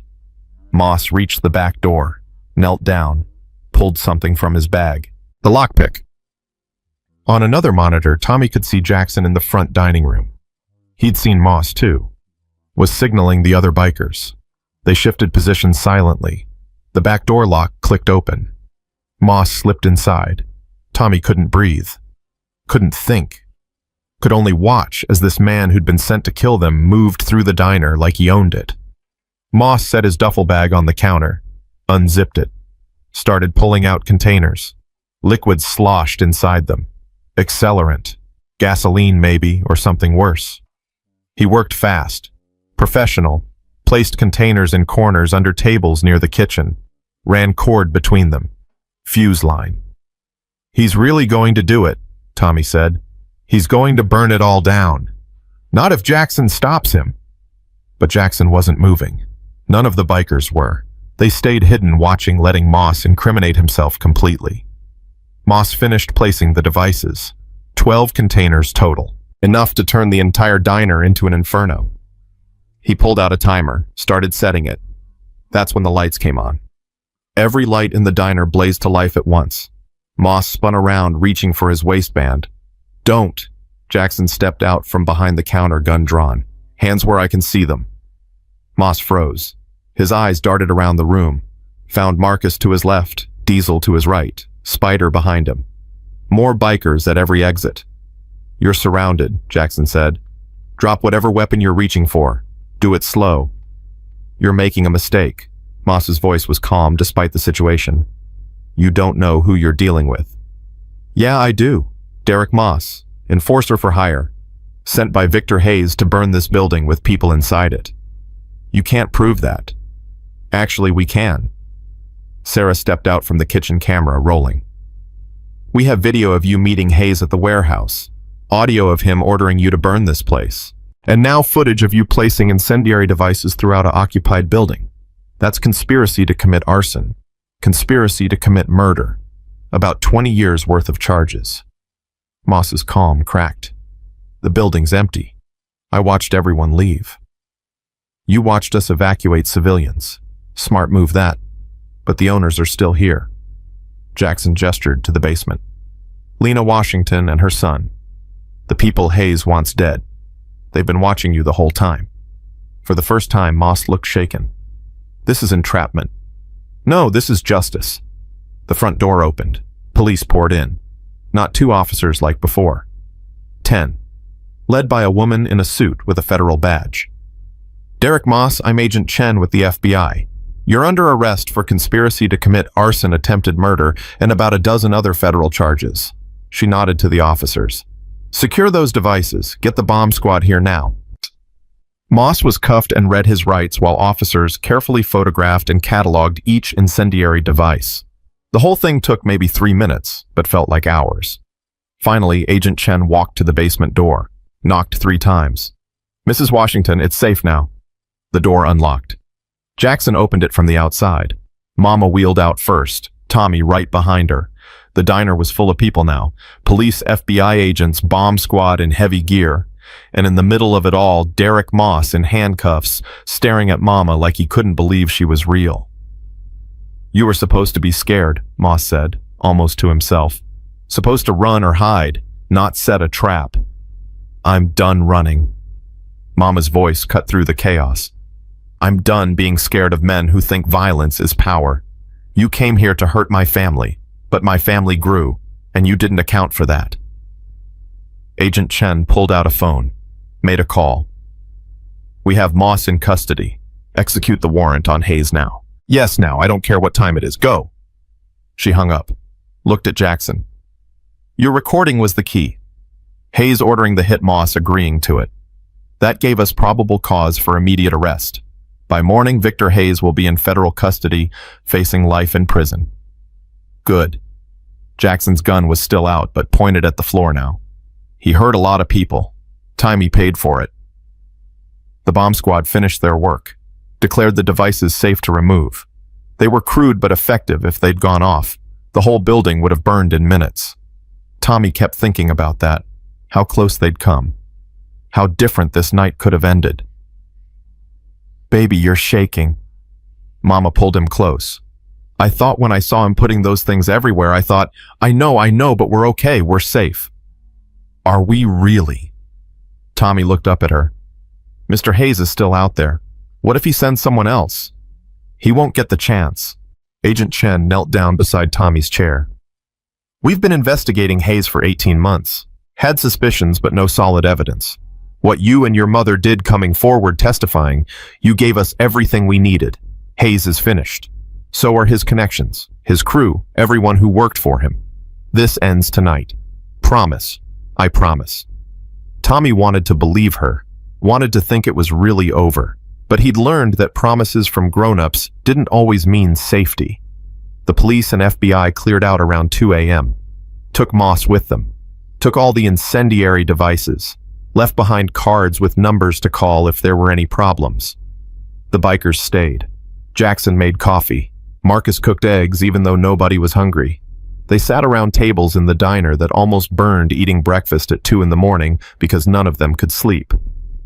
"I can't believe it worked," Betty said. She'd come back when Sarah texted that it was over. "I can't believe we actually caught him." "Lena caught him," Jackson looked at Mama. "This was your plan, your courage. We just provided backup. I couldn't have done it without you. Without any of you." Mama's voice broke. "I've spent 7 years telling Tommy to keep his head down. Don't make trouble. Stay invisible. And all that got us was hurt and scared and barely surviving." "You were protecting him the only way you knew how," Betty said gently. "No, I was protecting myself. From disappointment, from hoping things could be better." Mama took Tommy's hand. "When Tommy ran to those bikers for help, he did what I should have done years ago. He asked for help. He trusted that good people existed. And he was right." Tommy's eyes burned with tears. He was too tired to cry. "You taught me that, Mama. You taught me that being good mattered, that helping people mattered. I just had to find people who believed it too." Jackson cleared his throat, looked away fast, but not fast enough to hide his expression. "Kid's going to make me cry," Diesel muttered. "And I don't cry." "Liar," Spider said. "You cried at that dog movie last month." "That was different. The dog was old and shut up." Laughter rippled through the diner. Real laughter. The kind that came after surviving something terrible. Sarah's phone rang. She answered, listened, her face changing. "They got him. Federal agents arrested Hayes at his home 20 minutes ago. He tried to run out the back. They had the whole property surrounded." She listened more. "He's claiming innocence. Says Moss acted alone. But they found cash in his safe, $100,000 in marked bills. The exact amount he promised Moss." "So it's really over," Mama said. "It's really over." The sun came up around 6. Tommy watched through the window as darkness turned to gray, turned to gold. A new day. The first day of their new life. "You should sleep," Jackson said. "Both of you. It's been a long night." "Can't sleep." Mama shook her head. "Too much adrenaline. Too much fear finally letting go." "I know the feeling. After combat, you'd be wired for days. Body doesn't know the danger's past." "How'd you deal with it?" "Badly at first. Then I found people who understood, who'd been through it. They helped me remember that peace was possible. That you could put down the weapons and rest." He looked at her directly. "You've been at war for 7 years, Lena. Survival mode every single day. It's going to take time to learn how to live, instead of just survive." "I don't know if I remember how." "Then we'll figure it out together. You, Tommy, all of us. That's what family does." Family. Tommy tested the word in his mind. These bikers weren't related by blood. Weren't even from the same backgrounds. But they'd shown up when called. They'd stayed when things got dangerous. They'd fought for people they barely knew. That was family. More than some people with the same last name ever managed. Jackson. Tommy's voice was small. What happens now? To the diner, I mean, and us. Building's yours. Title transferred yesterday. No rent, no mortgage, totally paid off. Jackson pulled out papers. Official-looking documents with stamps and signatures. Lena Washington is the sole owner of this property and business. Mama stared at the papers like they might vanish. This is real. Completely real. And completely yours. I don't know how to run a business. You've been running this place for 3 years already. Only difference now is you keep the profits instead of some landlord. Jackson smiled. Plus, you've got 15 bikers who'll eat here regularly and spread the word. Free marketing. I can't afford to pay you back. Not for years, maybe never. Not asking you to. Consider it an investment in something that matters. Jackson stood up, stretched. My crew and we've spent a lot of years being the guys people cross the street to avoid. Having a place where we're welcome, where we're wanted, that's worth more than money. You're always welcome here. Always. Mama's voice was fierce. This is your home now, too. All of you. The other bikers nodded. Some smiled. Others looked away, fast emotion too close to the surface. Tommy understood. They'd all been looking for the same thing. A place to belong. A fight that mattered. People who saw past the leather and tattoos to the men underneath. I should get Tommy upstairs, Mama said. Try to rest even if we can't sleep. Good idea. We'll clean up down here. Get the place ready to reopen tomorrow. Tomorrow after everything that happened. Best way to show Hayes he failed is to open for business like nothing happened. Jackson's smile was hard. Show this whole town that bullies don't win. That good people, when they stand together, are stronger than anyone who tries to hurt them. Mama wheeled toward the stairs. Tommy walked beside her. At the bottom step, she stopped. Jackson, thank you for believing us, for staying, for everything. Thank you for giving us something worth fighting for. Upstairs in their tiny apartment, Mama helped Tommy out of the Kevlar vest. His shirt underneath was soaked with sweat. He felt lighter, without the weight, but also more vulnerable. Mama, what if Agent Chen was wrong? What if Mr. Hayes gets out again? Then we'll deal with it, together, with Jackson and the others backing us up. She touched his face. But I don't think he's getting out. Not this time. He made too many mistakes, hurt too many people. The evidence is overwhelming. So we're really safe as we can be. There's no perfect safety in this world, baby. But we've got something better. We've got people who care, people who will fight for us. That's as close to safe as anyone gets. Tommy crawled into bed. Mama sat beside him in her wheelchair, running her fingers through his hair like she used to when he was smaller.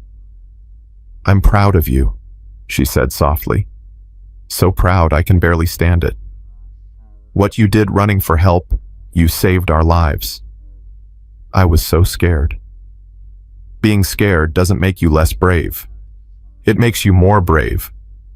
Because you felt the fear and did the right thing anyway. You were brave too. Going on camera. Setting the trap. Facing down Mr. Moss. I learned from you, baby. You showed me what real courage looks like. Tommy's eyes were heavy, the adrenaline finally fading, leaving exhaustion behind. Mama, can I ask you something? Anything. Do you think Dad would be proud of what we did? Mama was quiet for a long time. Tommy's father had died when he was 2. He barely remembered the man except through photos and stories. Yeah, she said finally. Yeah, I think he'd be so proud his heart would burst. He always said the measure of a person wasn't their strength or their money. It was whether they stood up when standing up mattered. You did that, Tommy. You stood up. So did you. We did it together, and we're going to keep doing it. Keep standing up. Keep fighting for what's right. Keep being the kind of people who don't walk away when someone needs help. She kissed his forehead. Now sleep. When you wake up, this will all feel more real. Less like a nightmare and more like a victory. Tommy closed his eyes, heard Mama wheeling away, heard the soft click of her bedroom door, heard voices downstairs, the bikers moving around, cleaning, laughing, being family. He felt safe. Really, truly safe. For the first time in his life. He slept. Downstairs, the bikers worked through the morning, cleaned up the mess from the police investigation, replaced light bulbs that had burned out, fixed the squeaky booth in the corner, small repairs that turned into big ones as they found more things to improve. Place is in better shape than when we started, Marcus said, stepping back to admire the new paint job on the front wall. That's the point. Jackson wiped his hands on a rag. We're not just protecting this place. We're making it better, making it theirs. Think Lena can really pull this off, running a business solo. She's been running it solo for years, just didn't get credit for it. Jackson looked around the diner. Besides, she's not solo anymore. You planning to stick around long term? Long as I'm needed, long as they'll have me. Marcus grinned. Man, you've gone soft. Never thought I'd see the day Jackson Reed got attached. Not attached. Invested. There's a difference. Sure there is. But Marcus was right, and Jackson knew it. Somewhere between Tommy's cry for help and watching Lena face down her demons, something had shifted. This wasn't just a good deed anymore. This was personal. These people were his people now. Sarah came back around noon with news. Hayes officially charged with 15 counts of arson, insurance fraud, conspiracy to commit murder, witness tampering, and about 20 other charges. Federal prosecutor says they're going for maximum sentences, 40 years minimum. He's what, 55, Charles? Diesel did the math. He'll die in prison. That's the idea. They're also going after his assets. Everything he bought with fraud money gets seized. That's about $10 million in property and accounts. What happens to the buildings, the ones he stole from people? That's where it gets interesting.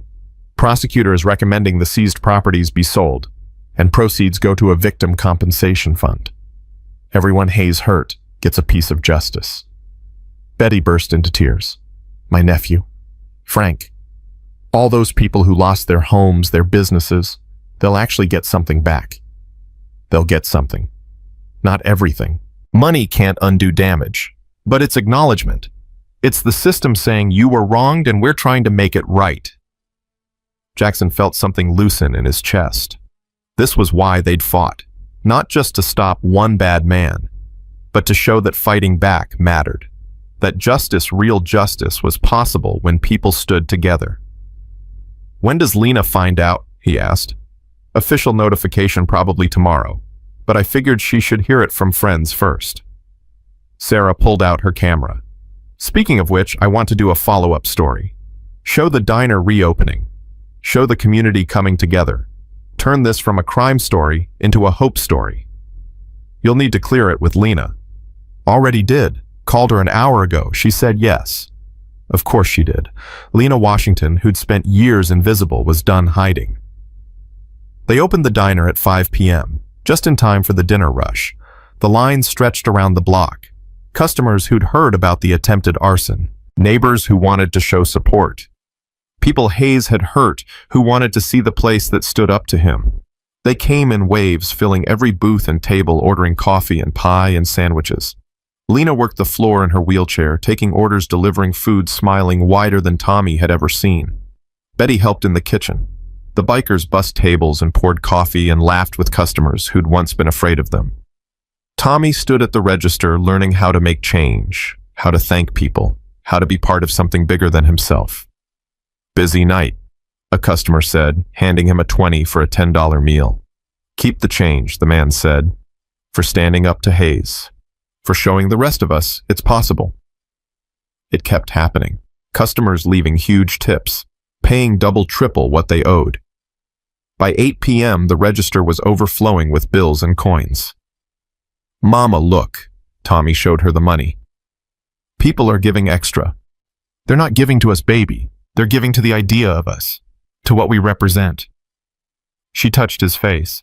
You started something when you ran for help. You started a movement. People standing up instead of staying quiet. People demanding better. That's bigger than one diner. That's change. Sarah filmed everything. The packed diner, the grateful customers, the bikers serving food.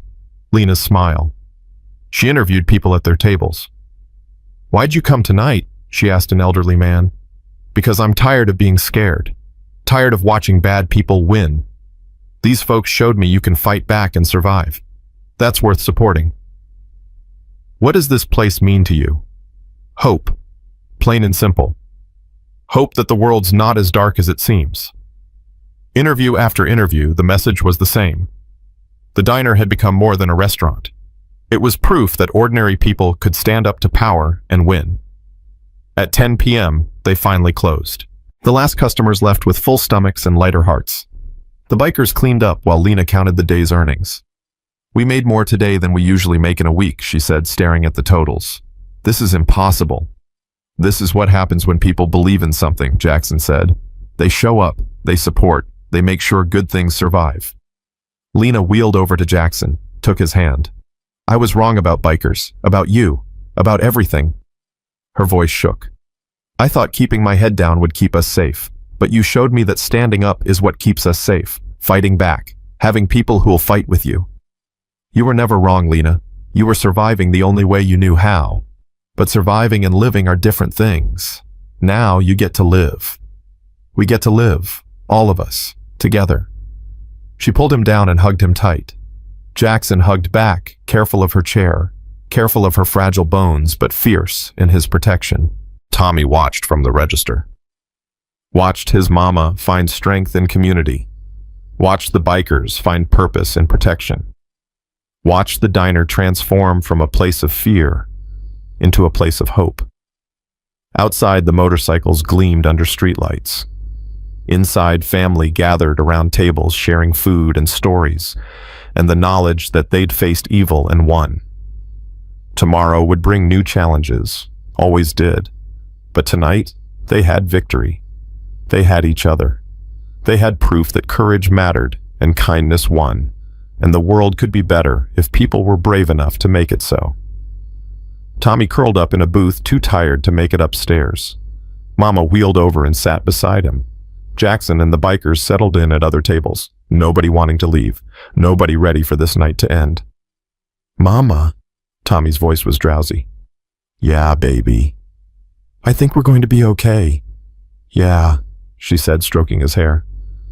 I think we really are. And in that moment, in that diner full of unlikely heroes and hard-won hope, they were more than okay. They were home. 3 months later, Tommy turned 8. The diner was packed with people who felt more like family than customers now. Betty had organized everything, decorations, cake presents wrapped in bright paper. The bikers showed up early, helping set up tables, stringing lights that weren't really necessary, but made everything feel special. Make a wish, baby. Mama held the cake while Tommy leaned forward, 8 candles flickering in front of him. He closed his eyes, didn't wish for anything, because everything he'd ever wanted was already here. He blew out the candles. Everyone cheered. Speech, Diesel called out. Birthday boy's gotta say something. Tommy's face went hot. I don't know what to say. Say thank you, Jackson suggested. That's always a good start. Tommy looked around the room, at Mama smiling wider than he'd ever seen, at Jackson and his crew who'd stayed even though the danger had passed, at Betty and Frank and all the other people who'd testified against Hayes, at Sarah Camera always ready documenting their story. Thank you, Tommy said. His voice came out small but steady. For helping us, for staying, for being family. We're the ones who should be thanking you, Marcus said. You reminded us what courage looks like, what fighting for something means. I was just scared for my mama. Exactly. You were terrified, but you ran toward help anyway. That's the definition of brave. Marcus raised his coffee cup. To Tommy, who taught us all what it means to stand up. Everyone raised their cups. Coffee, water, soda. A toast to a boy who'd run through rain and changed everything. The party lasted hours. People came and went, dropping off presents, eating cake, sharing stories. The diner hummed with life and laughter and the kind of joy that comes from surviving something terrible together. Around 7 p.m., after most guests had left, Agent Chen walked in. Sorry I'm late. Got caught up in court. She handed Tommy a gift bag.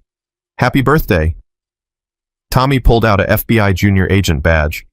Plastic but official looking. His name engraved on it.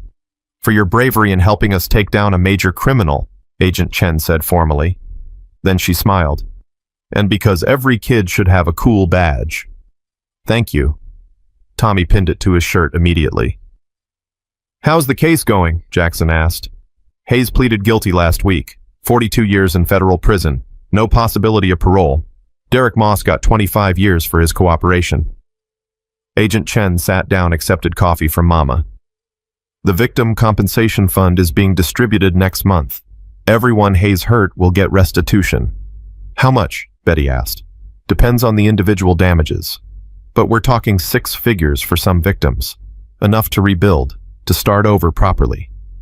Betty started crying. She did that a lot these days. Happy tears, she always said. Tears of relief. "There's something else." Agent Chen pulled out papers. "The federal government seized Hayes's properties. 15 buildings total. They're being sold at auction next month.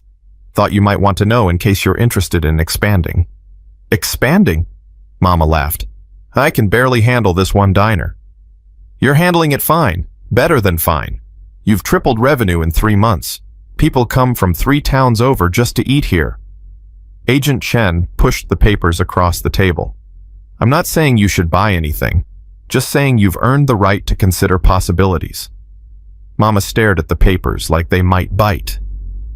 "I don't know the first thing about real estate. You know about community, about creating places where people feel safe and welcome. That's more valuable than any business degree." Jackson tapped the papers. "At least look at them, see if anything feels right." "I'll think about it. That's all anyone can ask." Agent Chen left after another slice of cake. The bikers started cleaning up. Tommy helped gathering plates, wiping tables, feeling older than 8. Feeling like he'd lived a whole lifetime in the last 3 months. "Tommy," Mama called from her office, a small room off the kitchen that used to be storage. "Can you come here a minute?" He found her at the desk, papers spread everywhere. Financial statements, inventory lists, building permits. The business of running a diner. "Sit down, baby. I want to talk to you about something." Tommy sat. His stomach tightened. Serious talks with Mama always meant something big. Agent Chen's papers got me thinking about the future, about what we want our lives to look like. Mama folded her hands. "This diner, it's ours now, really ours. No landlord, no threats, no fear.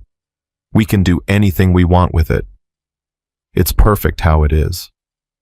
It's good how it is. But good doesn't mean we stop growing. Stop trying to be better." She pulled out one of the property listings. "This building here, it's 3 blocks away. Used to be a community center before Hayes bought it and let it rot. It's going for cheap because it needs work.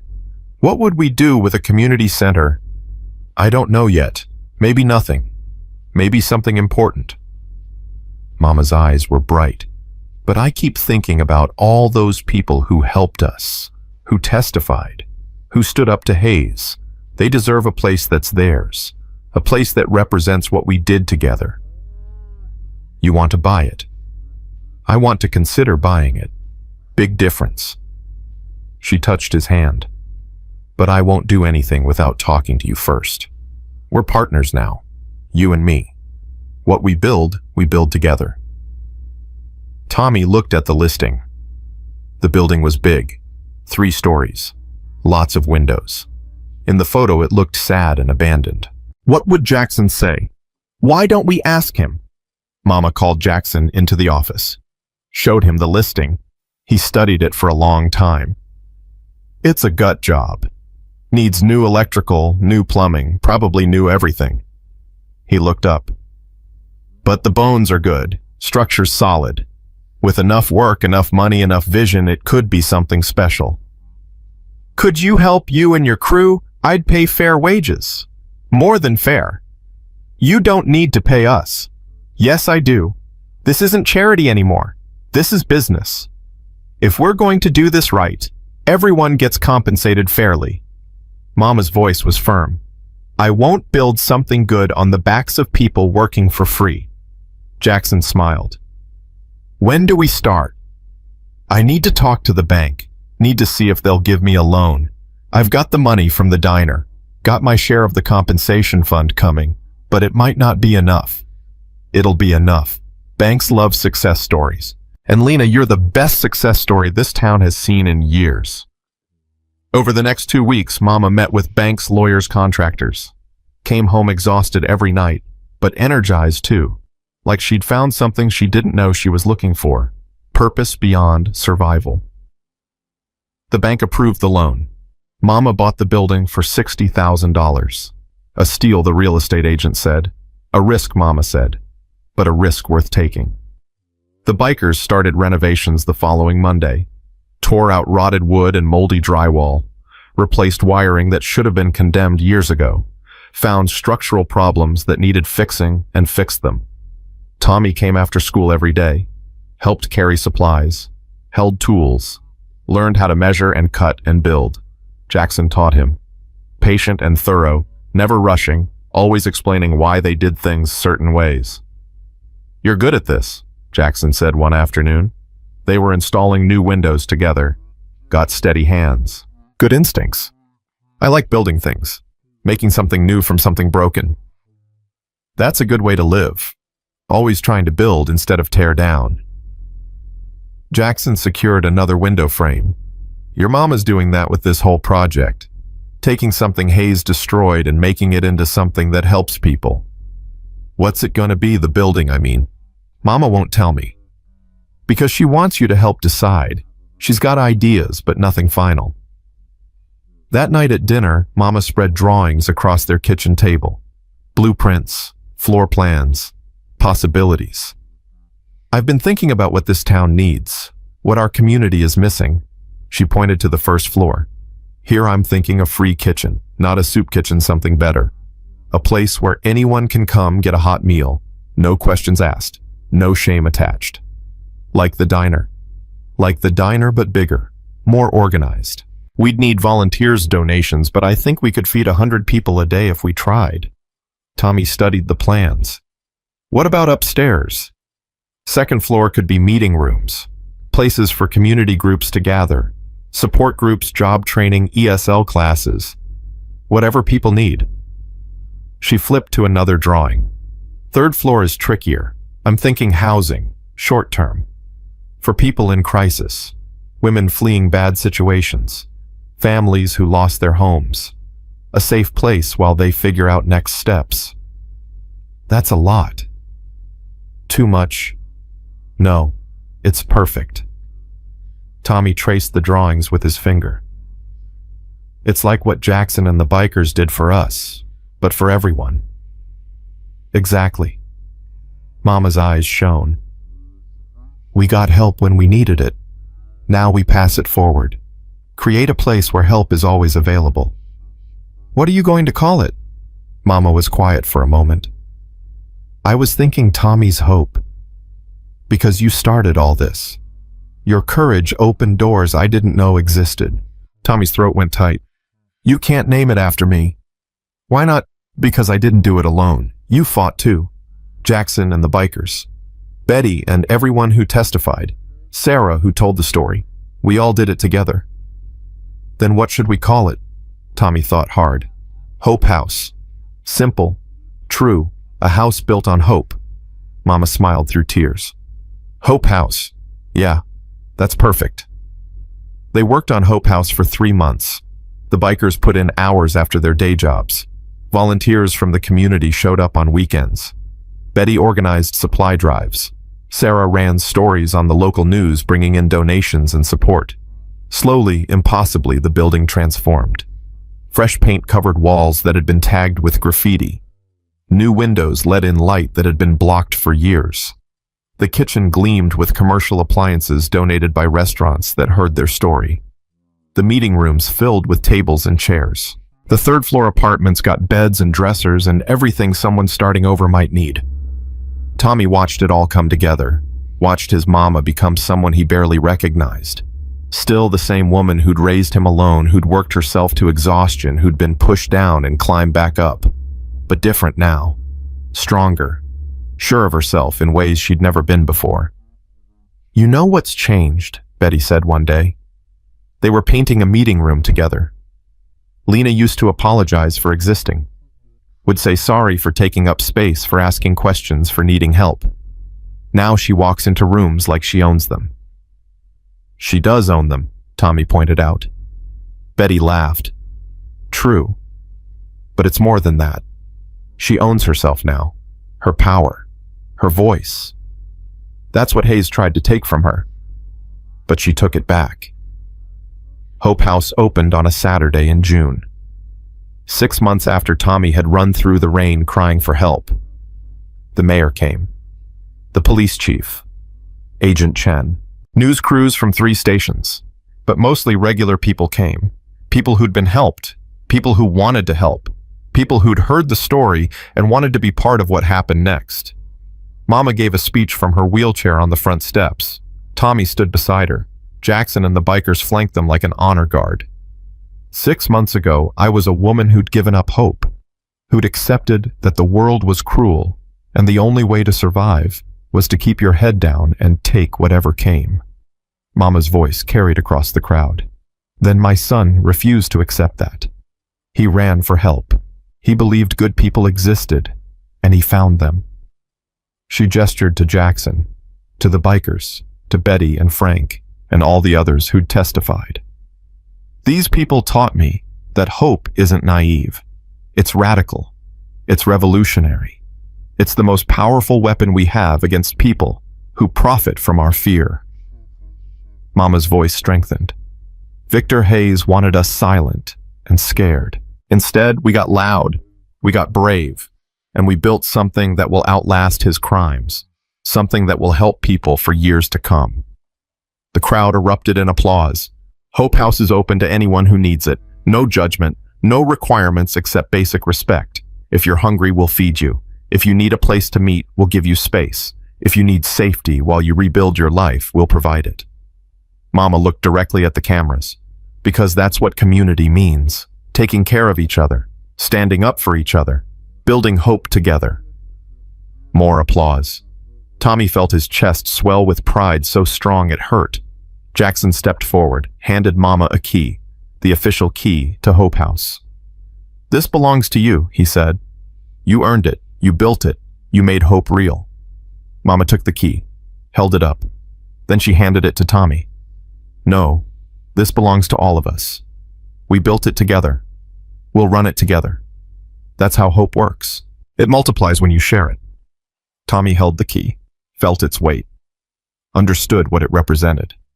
Not just a building, not just a program, but proof that ordinary people could change the world when they refused to stay silent. The tours started.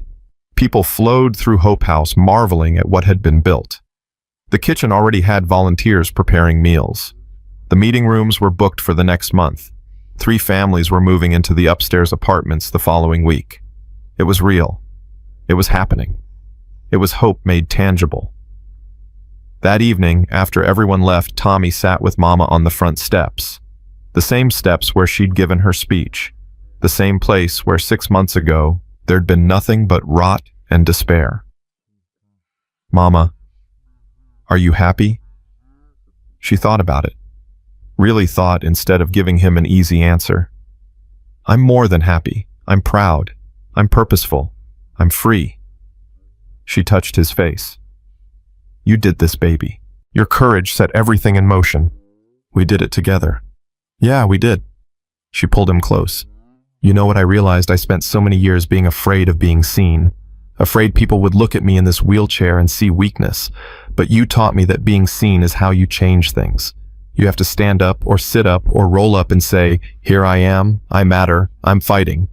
You matter, Mama. You always mattered. I know that now. Took me too long to learn it, but I know it now. Jackson came out of Hope House, locked the front door, walked over to where they sat. Place looks good, real good. You should be proud. We are. Mama looked up at him. Jackson, I've been thinking. Hope House needs a director, someone to run day-to-day operations, someone people trust. You thinking of hiring someone? I'm thinking of asking you. Jackson went still. Me. You organized 15 bikers to protect a diner, coordinated evidence gathering that took down a criminal empire, managed a renovation that came in on time and under budget. You're a natural leader, Jackson. This place needs that. I'm not exactly corporate material. Haven't worn a tie since I left the service. Good. Hope House isn't corporate. It's community. And you're the best community builder I know. Mama's voice was serious. I'm offering you a job. Salary benefits, real employment, not charity, not a favor, a legitimate offer because you're the best person for it. Jackson looked at Hope House, at the fresh paint and new windows and the sign that read, Hope House, a place for everyone. I'd have to talk to my crew, see if they want to stay in town long term. They already do, Mama smiled. I offered them all jobs too. Maintenance, security, volunteer coordination. Everyone who helped build this place gets to help run it if they want. You've been planning this for 2 months. Couldn't do it without funding. But the compensation money came through, and the diner's profitable enough to support this, and donations are pouring in from people who heard our story. She held out her hand. So what do you say? Want to run Hope House with me? Jackson took her hand, shook it firmly. Yeah, I do. Tommy watched them shake hands and felt something click into place. The last piece of a puzzle he hadn't known was incomplete. This was family, real family, not defined by blood or obligation, but by choice and love and showing up even when things got hard. Jackson and his crew stayed, made the town their permanent home. Hope House thrived, served thousands of meals, hosted hundreds of meetings, housed dozens of families while they rebuilt their lives. The diner kept running. Mama worked mornings there, afternoons at Hope House. Tommy helped at both learning business and compassion in equal measure. Victor Hayes died in prison 3 years later. Heart attack at 58. Tommy felt nothing when he heard. No joy, no sadness. Just the acknowledgement that a bad man had faced consequences, and the world kept turning. Derek Moss served his full sentence, got out after 20 years and immediately moved across the country. Never came back. Never tried to contact anyone involved. Sarah won awards for her reporting. The story of the crippled waitress, her brave son, and the bikers who stood up to corruption became national news. Inspired other communities to fight back against their own bullies. Betty lived to 96. Spent her last 20 years volunteering at Hope House, telling stories, making sure nobody forgot how they'd won. And Tommy grew up. Grew up in a diner that smelled like coffee and hope. Grew up surrounded by bikers who taught him that strength came in many forms.